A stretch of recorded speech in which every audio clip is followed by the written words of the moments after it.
Hello, I'm wbz-tv meteorologist Barry Burbank. Have your forecast for the next several days. Quickly looking at our month of May so far, it's been a cool one compared to last May when we had 11 days at 80 or higher. But I think we'll have our first one coming up tomorrow. We got a red square all set for that one as it goes over 80 degrees in Boston. Of course, we've had a lot of wet days as well, at least many days containing some rain, not a huge amount.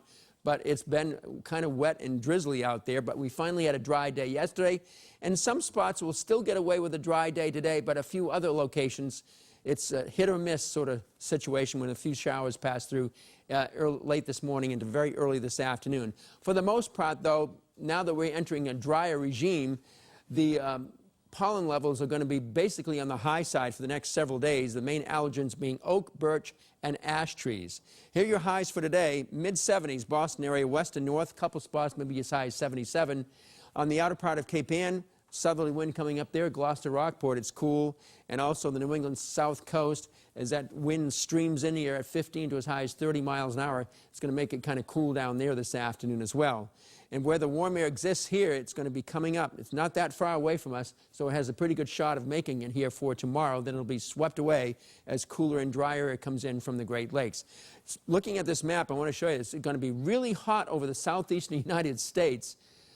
Coming up later this week and into the following week for Memorial Day week. It looks like it's really going to be hot. For us, we're going to have a pretty good shot at some very muggy air coming in here tonight and tomorrow as this warm front goes on by. And that'll produce a couple of bands of severe weather in New York and Pennsylvania later this afternoon and this evening, and also out in the Midwest, but nothing that would be severe in New England whatsoever. Then we look at some energy coming in the California coast, and this is going to slam into the plains tomorrow and create some real big severe weather out there. For us, though, there's just a marginal risk of any strong or severe storms late tomorrow afternoon and early tomorrow evening, roughly between about 3 and 8 p.m., as when we could have a few scattered storms with producing large hail and damaging wind. But that's not going to be the case out here in Oklahoma and northern Texas and up into Kansas. They will be under the gun because it looks like they have an enhanced to moderate risk of severe weather. It's going to be tough going out there later tomorrow afternoon and tomorrow night. This afternoon should be fine at Fenway Park, passing clouds, and maybe that brief shower early on, and after that there shouldn't be any showers later in the day. You can see some of those showers approaching now. They're scattered. It's not a widespread shield of rain, and it will not expand or intensify either. So here's the deal. As the clouds are approaching, it's getting cloudier as of this recording time. The showers move through by midday or so. The afternoon gets better as the sun starts to break through and becomes sunnier the second half of the afternoon.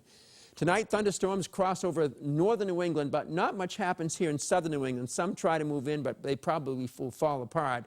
All we'll have is a lot of low cloudiness and fog expanding across the region. As it turns pretty humid overnight, you're really going to feel it during the night and tomorrow morning when you head out.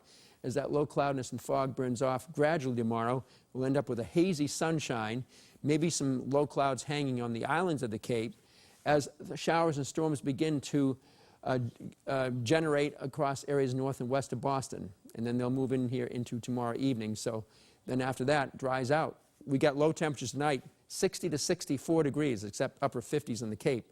High temperatures tomorrow, first 80-degree day of the whole season. I'm expecting 84 officially in Boston. The last time it got to 80 or higher was October 10th. And on that date, at 86, that was the last time it got over 80 in Boston last year. So there are your highs for tomorrow, over Boston and west and northwest. Coolest again down in the Cape and the islands. You know the drill this time of year. Wind coming over that water is really very cold. Interesting upper air pattern setting up, which is going to give them an extended heat wave over the southeastern United States, lasting into much of next week. It's going to be really hot up there, down there, while we'll have just one summery day here and very humid weather. That's tomorrow. And then kind of refreshing weather the rest of the week. Back to seasonable temperatures for mid to late May. Could be a lot of passing fair weather clouds on Tuesday. And a few more showers may enter the picture at some point at the end of the week or over the upcoming holiday weekend. And that's your forecast for now. Have a nice rest of the weekend.